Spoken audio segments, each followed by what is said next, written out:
to at least get the initial coating.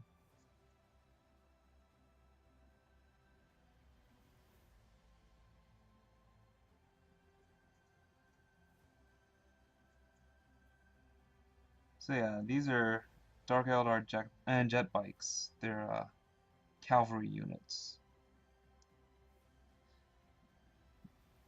One of the things that the Dark Eldar are known for is their high mobility.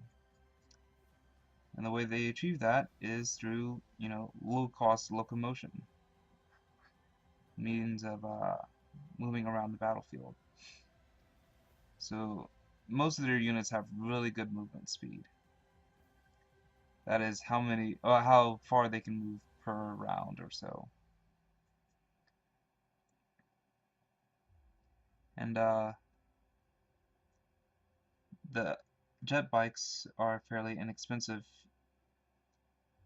mobile units compared to the mobile units of other factions.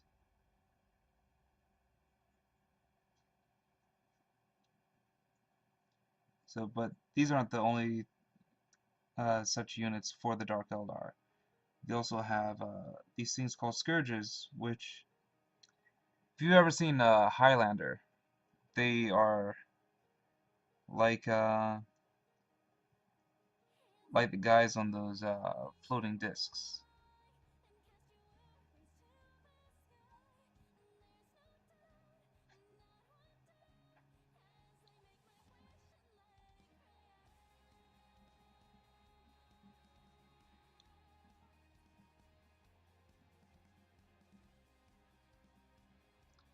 I think I might be streaming some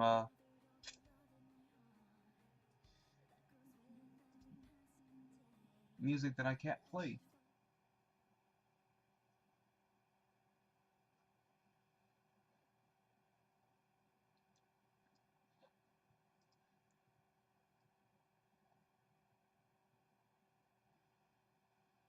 Let's see.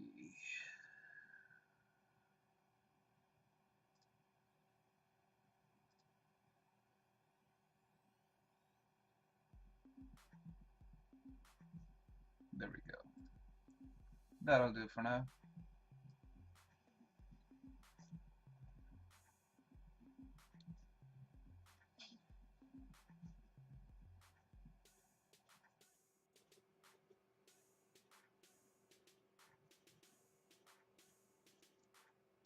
So yeah, another thing that the Dark Eldar are known for, well, okay, so as I mentioned, they have high mobility compared to the other factions in Warhammer 40k.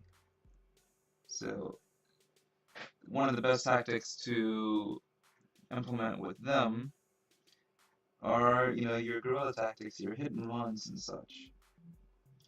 And they tend to capitalize on those by having abilities that allow damage over time. So they just have to hit initially and then get out of there and, just kind of buy their time. Oh, my cat's trying to get out.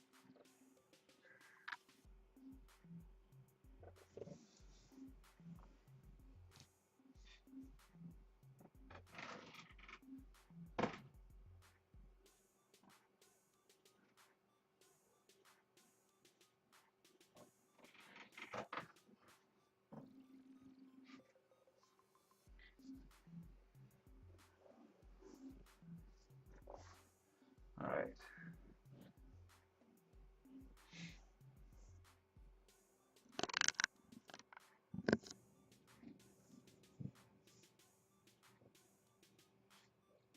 So that's one bike that's base coated. Well, the first coat is done.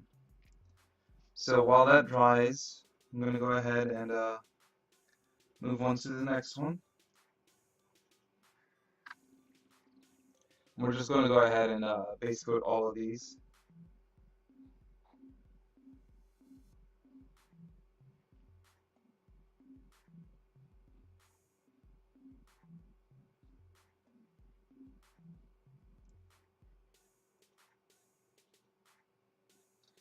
I'm gonna have to get more lead belcher soon.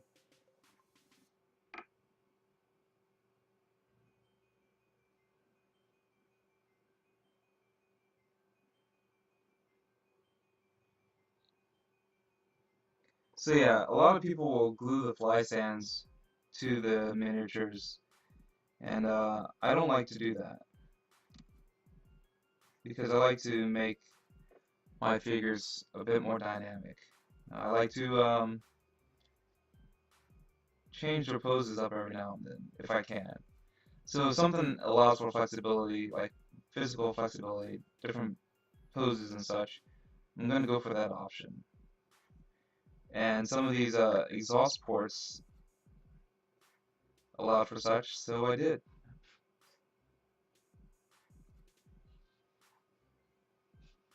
And I'll show you the Raider that I did.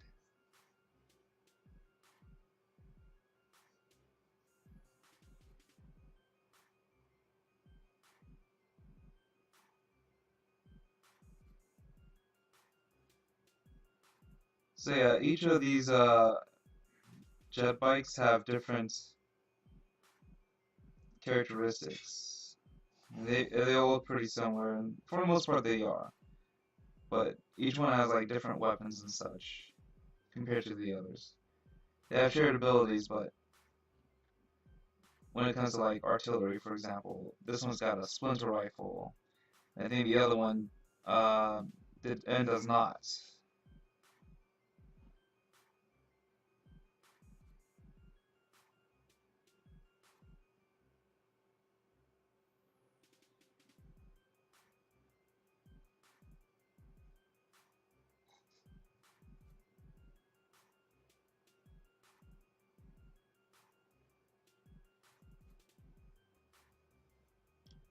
So yeah, um,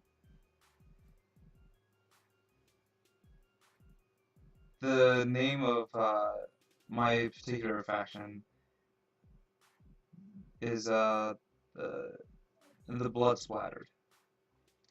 So, and I guess the name is a bit silly, but at the same time, it's that's why they have such lightly colored armor for Dark Eldar. Like the Dark Eldar are sadists.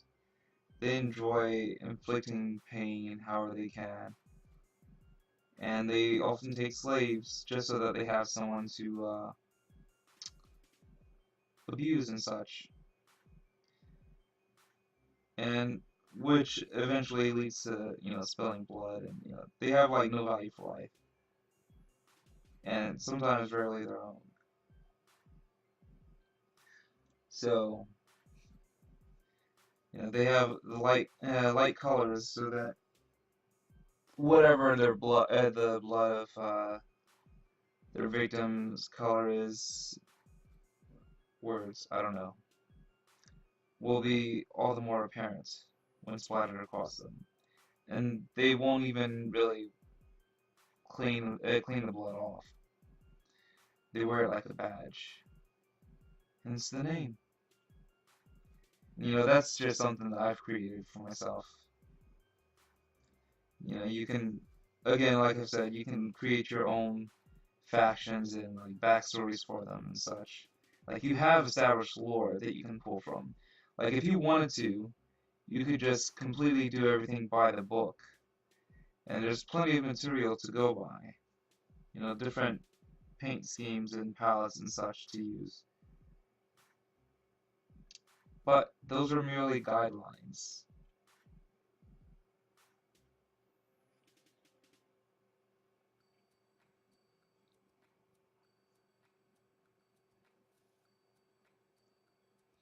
So you might have noticed that I've switched to a wash brush, a larger brush, and that's because the first one I thought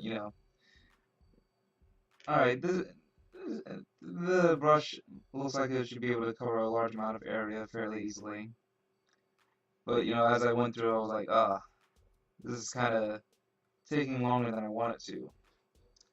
So, I swap to a larger brush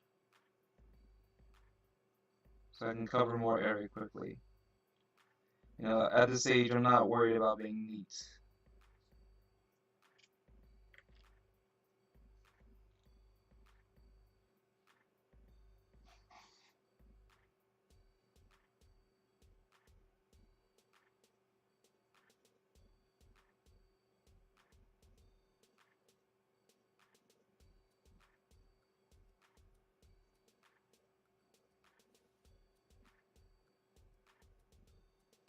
So yeah, in case you're wondering, Warhammer 40K is essentially kind of like chess. A lot like chess. There are different rules for different situations and such, but for the most part, you're trying to outmaneuver your enemy and capture objectives. And the objectives can change. Sometimes it's like kill everything, or sometimes it's capturing a hostage or an artifact or claiming ground essentially.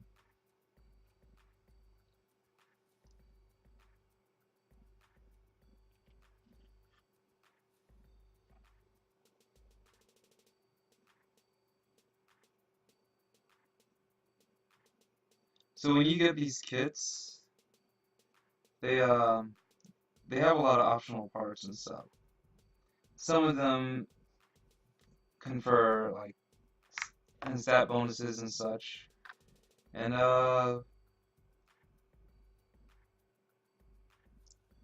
some of them are purely aesthetic. So like the noses of these are all different, but that doesn't serve any specific mechanical advantage. It's just for looks. Same for like these back panels right here and these blades. They all look different, but the purpose is the same, so there's no difference really. It's just how they look. But you'll notice that some of them have different weapons and stuff on them, if you can see it, if you can make those out. And those do have game-altering differences. This one's a little bit loose. Dang it. Huh. Alright, so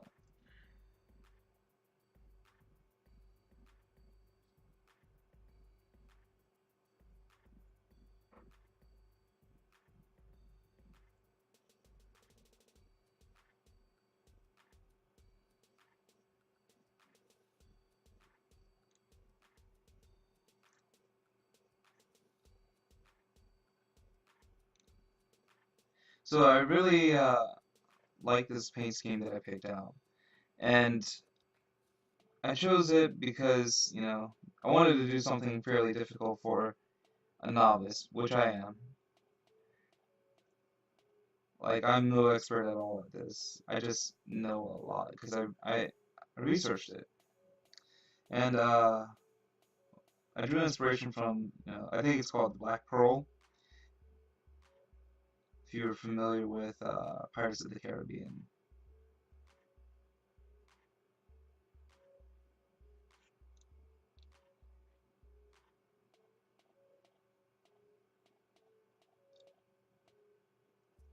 So, and you'll notice once it's done, how it kind of has a similar appearance.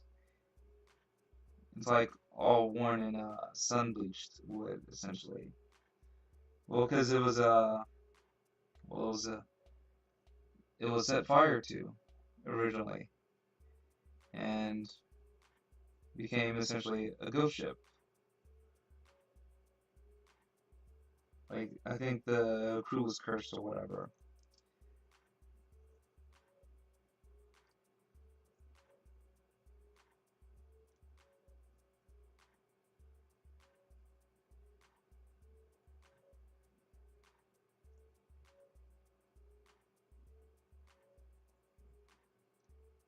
So let's see if this will pop back onto the fly stand.